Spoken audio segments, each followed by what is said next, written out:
ऐसा भिक्षा नहीं मिलेगा किसी को।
चलो तुम लोग महल में आराम करो और मैं हरम का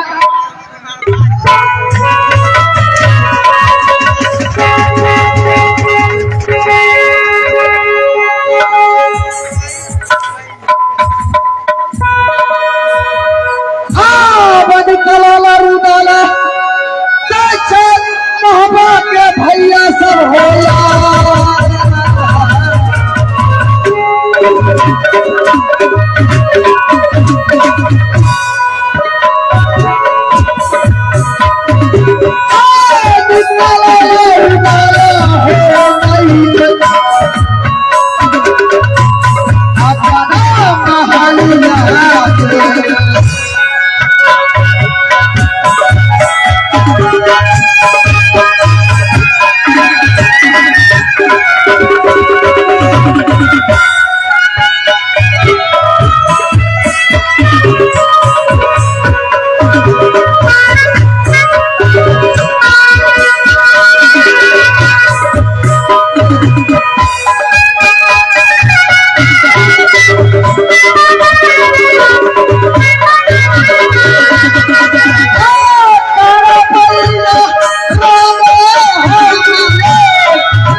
देख लिया मुझे समाज लोग इस तरह से माँ दुर्गा को बेइज्जती किया है रुद्र सिंह।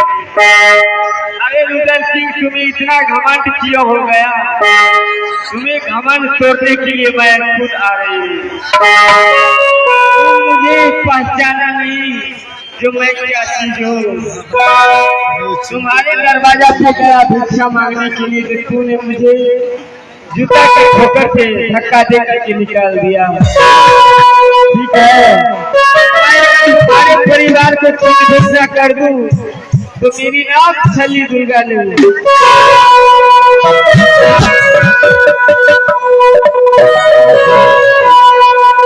मैं इसी समय सती फूला को दफन दे रही हूँ, वो अपने पलंग पर आराम कर रही है। ठीक है, मैं सफन दे रही हूँ और उससे मिलने की जो सपना होगा मैं पूरा कर दूंगी।